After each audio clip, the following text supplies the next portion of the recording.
Hello दोस्तों, welcome my YouTube channel. दोस्तों, आज आप सबके लिए लेकर आए हैं बीपीओ के लिए स्पेशल क्लास। तो यदि आप सब हमसे लॉन्ग टर्म से जुड़े हैं तो आप सब जान गए होंगे कि ये बीपीओ का आपका स्पेशल क्लास होता है, जिसमें यूपीजी के कंप्यूटर और पंचायती राज व्यवस्था से संबंधित रिवीजन करवाया जाता है। तो इसके पीडीएफ के लिए आप सब होम पेज पर जाएंगे, वहाँ पर टेलीग्राम का लिंक होगा, उससे आप जुड़ जाइए और उसके माध्यम से आप सब पीडीएफ को प्राप्त कर सकते हैं। ठीक है, तो चलते हैं आपके क्लास की तरफ।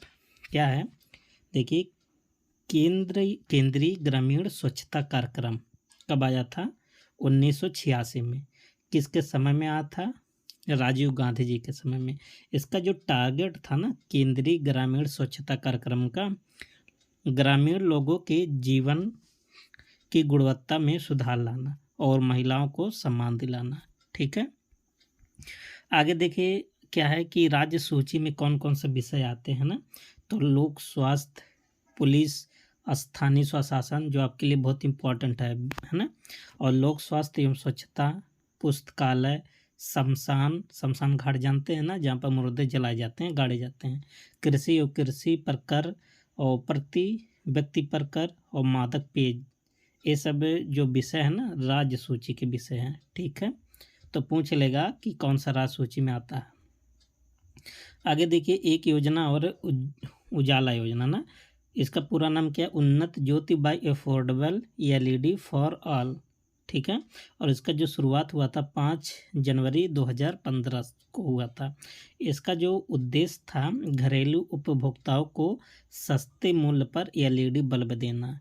ठीक है, आगे क्या है, कौन सी योजना है? SNLP। कब शुरू हुआ था? 5 जनवरी 2015 को हुई।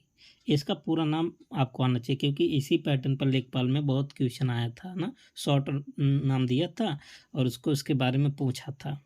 इसका पूरा नाम होगा स्ट्रीट लाइटिंग नेशनल प्रोग्राम। ठीक है, इसके लिए जो एजेंसी है EESL, मतलब एनर्जी एफिशिएंसी सर्विस लिमिटेड। ठीक है, तो एक खाली जानते रहिए कब आया था? 5 जनवरी 2015 को आया था। योजना और डिटेल में देखेंगे, है ना। आप सब चैनल पर जाइए, प्लेलिस्ट में देखिए, हर सब्जेक्ट का क्लास है यहाँ पर, बीपीओ का, जूनियर असिस्टेंट का, एजीटीए का और मंडी परिषद का ना, आप सब देख सकते हैं। सबकी योजना सबका विकास, है ना, किसका योजना है? पंचायती राज मंत्रालय की योजना है। और कब शुरू हुआ था सबका योजना सबका विकास? 2018 में। ठीक है, और ये किसका नया रूप था? जन योजना अभियान। पहले एक योजना चलता था, ठीक है, जन योजना अभियान।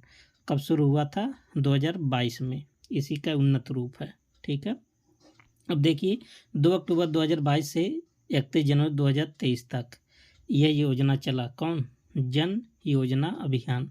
ठीक है, इसका लक्ष्य क्या था? अधिकारी या निर्वाचित प्रतिनिधि की क्षमता में विकास करना, बहुत इम्पोर्टेंट है।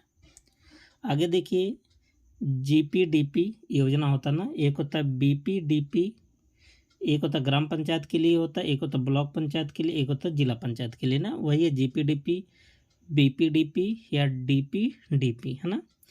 इसको जो तैयार करने के लिए सभाएं आयोजित करना। ठीक है, आगे क्या है? Mop up mobile app. देखिए, कंप्यूटर से क्वेश्चन है, क्या होता है मॉप अप मोबाइल ऐप? प्रधान व उनकी, कंप्यूटर से नहीं है, मतलब पंचायती राज व्यवस्था से है। जैसे लेखपाल में भी एप्लीकेशन वेबसाइट से क्वेश्चन आए थे ना, ऐसे जो मॉप अप मोबाइल ऐप होता है ना, वो किस लिए होता है? प्रधान व उनकी ग्राम स्तरीय टीम इस ऐप का उपयोग करेंगी। ठीक है, इससे 5 लाख निर्धनतम परिवारों की पहचान की जाएगी इस ऐप के माध्यम से, और टीम 10 दिन के अंदर 10 से 25 अतिरिक्त परिवार की पहचान करेंगे, है ना। इसका जो मेन मकसद है, जैसे प्रधान का जो टीम है इसका यूज करेगी और इसके माध्यम से अपने मतलब क्षेत्रों में जो सबसे गरीब परिवार हैं उनकी पहचान करके उनको मतलब सशक्त बनाएगी। ठीक है, तो ऐप का नाम याद कर लीजिए, मॉप अप मोबाइल ऐप। आगे देखिए, एक योजना है मुख्यमंत्री पंचायत पुरस्कार योजना, 24 अप्रैल 2017 को इसकी घोषणा हुआ था ना, और 2018 में पहला पुरस्कार दिया गया था। इसमें क्या होता है, 4 लाख से लेकर 12 लाख रुपए की राशि दिया जाता है, ठीक है, मुख्यमंत्री पंचायत प्रोत्साहन योजना में। और कितने थीम पर दिया जाता है ये पुरस्कार? 9 थीम पर दिया जाता है ना, जो कि ESDG के अंतर्गत 9 थीम आते हैं। कौन कौन से थीम पर दिया जाता है? गरीबी उन्मूलन, स्वस्थ गांव, बाल हितैषी गांव, पर्याप्त जल वाला गांव, स्वच्छ एवं हरित गांव, आत्मनिर्भर बुनियादी गांव और न्याय संगत एवं सुरक्षित गांव। 8वां कौन सा है? सुशासन वाला गांव और महिला हितैषी गांव। इतने विषयों पर मुख्यमंत्री पंचायत पुरस्कार योजना दिया जाता है, ठीक है। और देखिए, एक है यूपी निर्भया योजना। क्या था? इसके अंतर्गत 50 AC बस चलेगी, है ना, उत्तर प्रदेश का, इसलिए आपको इम्पोर्टेंट पूछ लिया जाएगा कि यूपी निर्भया योजना के अंतर्गत कितनी बस चलाए जाने का प्रावधान है, तो आप बताएंगे 50, है ना। और 2024-25 के लिए इसके लिए 500 करोड़ रुपए का फंड भी दिया गया था। अब तो आपको नया डाटा याद करना है। देखिए, एक और था निर्भया, एक पहल, किसका है? उत्तर प्रदेश का है, ठीक है। कब शुरू हुआ था? 29 सितंबर 2021 को शुरू हुआ था निर्भया एक पहल। इसका लक्ष्य क्या था? महिलाओं में उद्यमिता कौशल को बढ़ावा देना, ठीक है। और क्या था? एक जिले से, कितने जिले से? एक जिले से 1000 महिलाओं का इसके अंतर्गत चयन किया जाएगा, ठीक। और जो महिलाएं होंगी ना, उनको 3 दिन का इसमें ट्रेनिंग भी दिया जाएगा। जो एक जिले से 1000 महिलाओं का चयन होगा, अच्छा, अगर एक जिले से 1000 महिलाएं हुई तो 75 जिले से कितना हज़ार महिलाएं हुई? 75,000 महिलाओं इसमें महिलाओं का लाभ मिलेगा, ठीक है। और इनको 3 दिन का ट्रेनिंग दिया जाएगा। जो ट्रेनिंग दिया जाएगा ना, EME विभाग द्वारा ट्रेनिंग दिया जाएगा। और जब ट्रेनिंग दिया जाएगा, इनको एक प्रशिक्षण किट भी दिया जाएगा, ठीक है। तो बहुत इंपॉर्टेंट है निर्भया एक पहल। देखिए, महिलाओं से संबंधित योजना बहुत आपके लिए इम्पोर्टेंट। SC ST महिलाओं से संबंधित योजना और अल्पसंख्यक से संबंधित योजना, है ना, बच्चों से संबंधित योजना, ये सब बहुत इम्पोर्टेंट है। अब देखिए, UP GK से संबंधित कुछ यहाँ प्रमुख बातें हैं। गोकुल बैराज पूछ लिया जाता है, कहाँ पर है? मथुरा में, है ना, यमुना नदी पर बना है। और अफजलगढ़ बैराज कहाँ पर है? रामगंगा नदी पर, बिजनौर में है। और हरवली बैराज, ये भी रामगंगा नदी पर है, बिजनौर में है। और खो बैराज खो नदी पर है, बिजनौर में है। और मध्य गंगा बैराज गंगा नदी पर, बिजनौर में। तो 4 बैराज हैं, चारों कहाँ पर है? बिजनौर में। और गोकुल बैराज बहुत इंपॉर्टेंट है, पूछा भी गया पेपर में। और देखिए, कुछ बैराज और हैं, है ना। तो बनवासा बैराज कहाँ पर है? शारदा नदी पर, पीलीभीत में है। गिरजा बैराज कहाँ है? घाघरा नदी पर, बहराइच में। और सुहेली बैराज कहाँ पर? सुहेली नदी पर, खीरी मीन्स लखीमपुर खीरी, सबसे बड़ा जिला।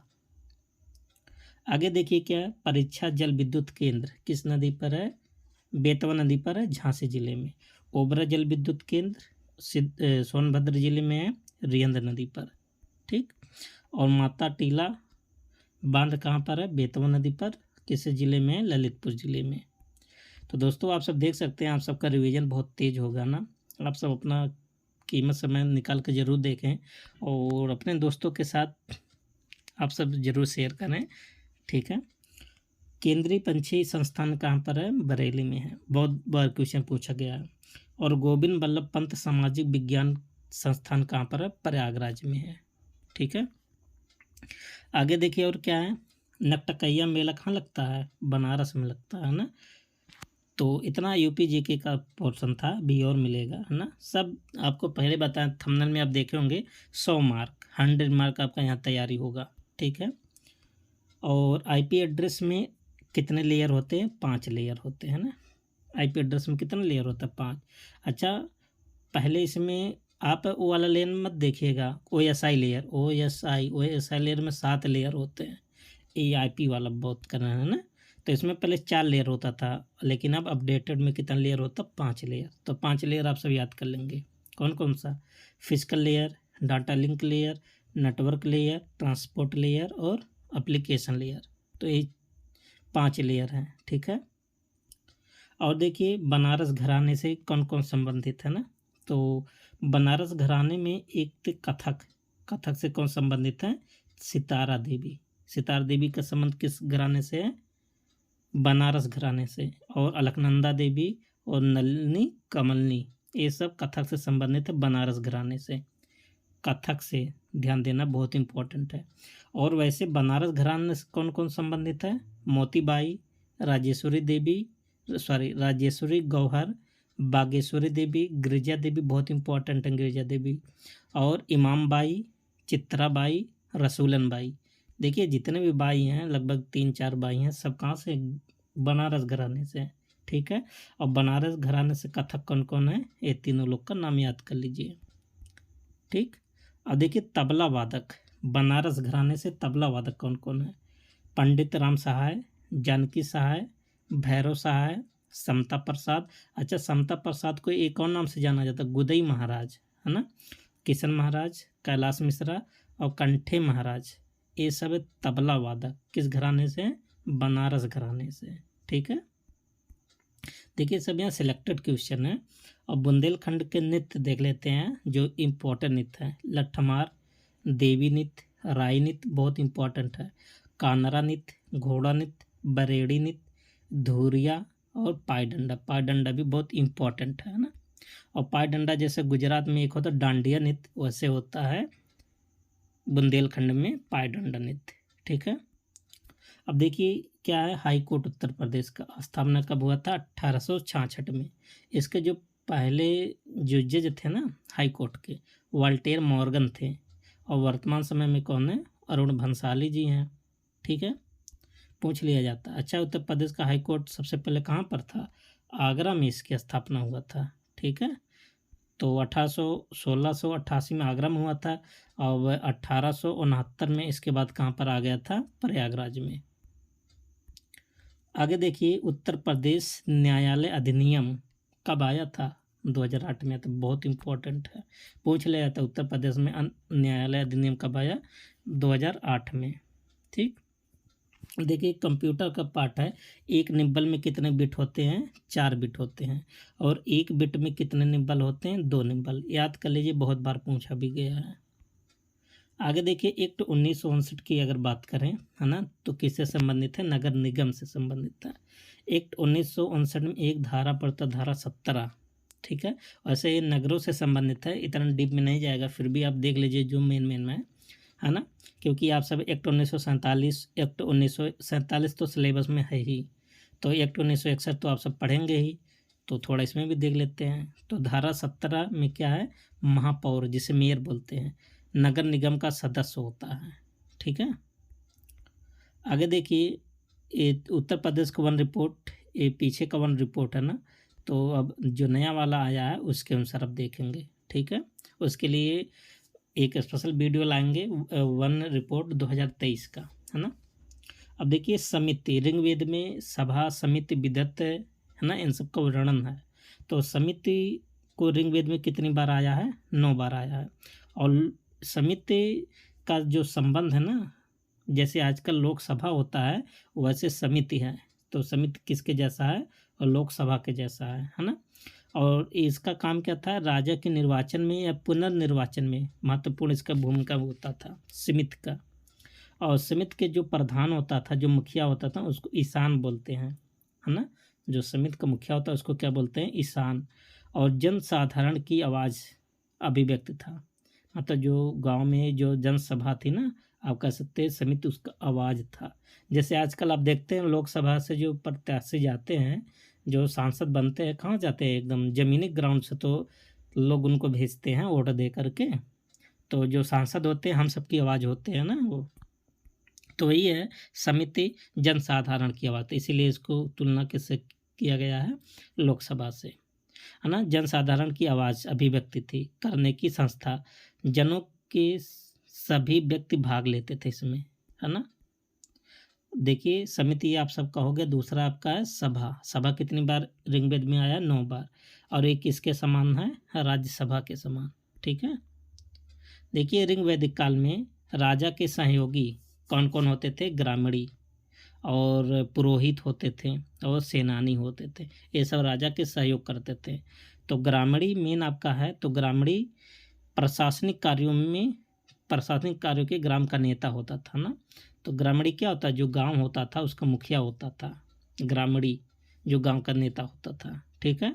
और इसका जो काम होता ना, जो ग्रामीणी के काम होता था, जैसे गांव में व्यवस्था करना हर चीज़ का जनता के लिए, ठीक। और जनता के हितों में ये हमेशा लगा रहता था ग्रामीणी। चोल काल के बारे में देख लेते हैं। चोल काल स्थानीय स्वशासन, है ना। तो चोल काल की जानकारी किससे मिलती है, उत्तर मेरु अभिलेख से, ठीक है। तो सबसे पहले ये पूछ लिया जाता है कि कौन सा अभिलेख चोल काल से संबंधित है, तो उत्तर मेरु अभिलेख। ये मिला कहाँ से, गोरखपुर से, इसलिए बहुत इंपॉर्टेंट है। वैसे चोल काल भी इम्पोर्टेंट है ही। इसमें जो है 3 प्रकार की सभा का वर्णन मिलता है, बहुत इंपॉर्टेंट है 3 प्रकार का। तो गांव स्तर पर कौन कौन होता है, एक उर होता है, एक सभा या महासभा, दोनों एक ही चीज़ है, चाहे आप सभा कहिए चाहे महासभा कहिए। और दूसरा था नगरम, ठीक है। और आपको बता दें सभा और जो होता था ना, सिंपल मतलब आप कह सकते हैं जनसाधारण की सभा होती थी। और जो सभा महासभा होती थी उच्च लोग के लिए, जैसे ब्राह्मण के लिए होते थे ना। और नगरम क्या होती थी, व्यापारियों के लिए सभा होती थी, ठीक है। तो इसका एक्सप्लेन भी देख लेते हैं, ऐसी बात नहीं है। तो पीडीएफ आप सब एक बार रिवाइज करेंगे ना, एकदम आपके दिमाग में छप जाएगा। तो नगरम क्या था, व्यापारिक समुदाय की सभा थी, है ना। इसमें व्यापारिक लोग शामिल होते थे। और बड़े नगरों में कुर्रम का गठन होता था। किसका गठन, कुर्रम का गठन, बहुत इंपॉर्टेंट है। पूछ लिया जाता है कुर्रम का गठन कहाँ होता था, अब बताएंगे बड़े नगर, ठीक है। आगे क्या आपका उर है, अगली संस्था क्या, उर क्या था, इसकी बैठक में ग्रामवासी शामिल होते थे, है ना। और ये सामान्य जनता की सभा होती थी या संस्था होती थी। इसका जो कार्यकारी समिति था ना, सब बहुत इंपॉर्टेंट है। उर का जो कार्यकारी समिति था आलुंगडम या गडम बोलते थे, है ना, बहुत इंपॉर्टेंट है। और उर का जो संचालन कौन करता था से पूछ लिया जाएगा।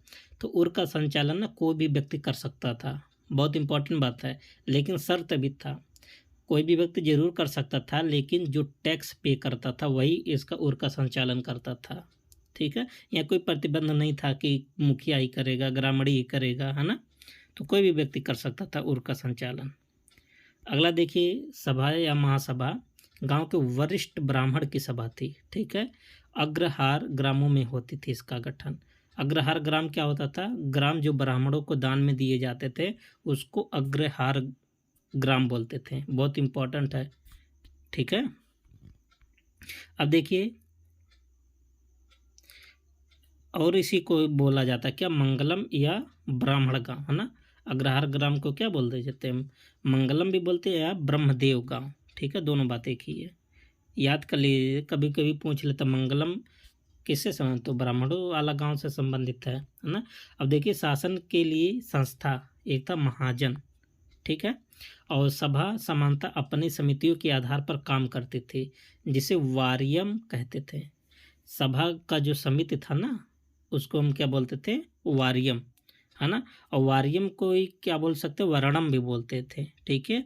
और इन व्यक्तियों को वारियर कहा जाता था। वारियम के सदस्य को क्या बोला जाता था, वारियर, जो व्यक्ति होते थे, ठीक। और देखिए, मौर्य समाज का यहाँ पर थोड़ा रिवीजन कर लेते हैं। तो जो ग्राम था ना, प्रशासन की सबसे छोटी इकाई थी। पूछ लिया जाएगा कि मौर्य साम्राज्य में शासन की सबसे छोटी इकाई क्या थी, अब बताएंगे ग्राम, है ना। और जो ग्राम का अध्यक्ष होता था उसे ग्रामीणी बोलते थे। और ग्रामवासियों द्वारा इसका निर्वाचन होता था, ठीक है। आगे देखिए, एक अर्थशास्त्र मिलता है ना, जानते हैं किसका पुस्तक है, चाणक्य का, है ना। इसमें एक लेसन है ग्राम वृद्ध परिषद, है ना। इसमें ग्राम के प्रमुख व्यक्ति होते थे जो ग्रामीणी की सहायता करते थे, है ना। और जो ग्राम वृद्ध परिषद होते थे न्याय का भी काम करते थे, बहुत इंपॉर्टेंट है। ग्रामीणी क्या होता था, गांव की भूमि का प्रबंध करता था, सिंचाई का प्रबंध, कृषक से भूमि कर लेता था ना, और राजकोष में जमा करना, ये सब काम किसका होता था, ग्रामीणी का काम। और गोरखपुर से एक इम्पॉर्टेंट इंफॉर्मेशन आपको दे दें कि यहाँ से 100 गौरव अभिलेख मिला है, ठीक है, जो कि मौर्यकालीन ग्राम प्रशासन की जानकारी मिलती है इसके माध्यम से। तो बहुत इंपॉर्टेंट है क्योंकि अपने प्रदेश में है ना, 100 गौरव अभिलेख किसके बारे में जानकारी मिलता है, मौर्यकालीन ग्राम प्रशासन। अब देखिए गुप्त काल प्रशासन के बारे में थोड़ा मतलब रिवीजन कर लेते हैं कि शासन की सबसे छोटी इकाई क्या थी, ग्राम थी, है ना। शासन की सबसे छोटी इकाई क्या थी, ग्राम, और जो ग्राम सभा द्वारा नियंत्रित होती थी, ठीक है। और प्रमुख अधिकारी कौन होता था, गांव का ग्रामीण होता था, जिसको ग्रामपति भी बोलते थे, ठीक है। और ग्राम सभा गांव की सुरक्षा करती थी और राजस्व वसूलती थी और उसको जमा करती थी। ये सब काम किसका था, ग्राम सभा का था, ठीक है। और गांव सभा में बहुत अधिकारी थे जो ग्रामीण की सहायता करते थे, और जो बहुत सारे अधिकारी थे ना, इसको महत्तर बोलते थे। बहुत इम्पोर्टेंट है, इन सब अधिकारियों को जो गांव सभा में होते थे, बहुत अधिकारी, इसको क्या बोला जाता, महत्तर। और महत्तर आप कहिए चाहे क्या कहिए, अष्टकुलाधिकारी, दोनों बात एक ही है। तो गुप्त काल में जो अधिकारी होते थे ना ग्राम सभा में, उसको महत्तर बोलते थे या अष्टकुलाधिकारी, ठीक है। और देख लीजिए कि मध्य भारत में ग्राम सभा को क्या कहा जाता था, पंचमंडली कहा जाता था, ठीक है। और यही चीज़ बिहार में ग्राम सभा को क्या बोला जाता था, ग्राम जनपद, ठीक है, ग्राम जनपद बोला जाता था। तो एक बार आपसे बहुत बार पूछा गया कि मध्य भारत में ग्राम सभा को, ग्राम को क्या बोला जाता था, पंचमंडली, और बिहार में क्या बोला जाता था, ग्राम जनपद, ठीक है। तो दोस्तों बस इतना ही, अब मिलते हैं नेक्स्ट वीडियो में। आप सब चैनल को सब्सक्राइब, वीडियो को लाइक ज़रूर करें। ओके, तब तक के लिए best of luck, thank you and take care.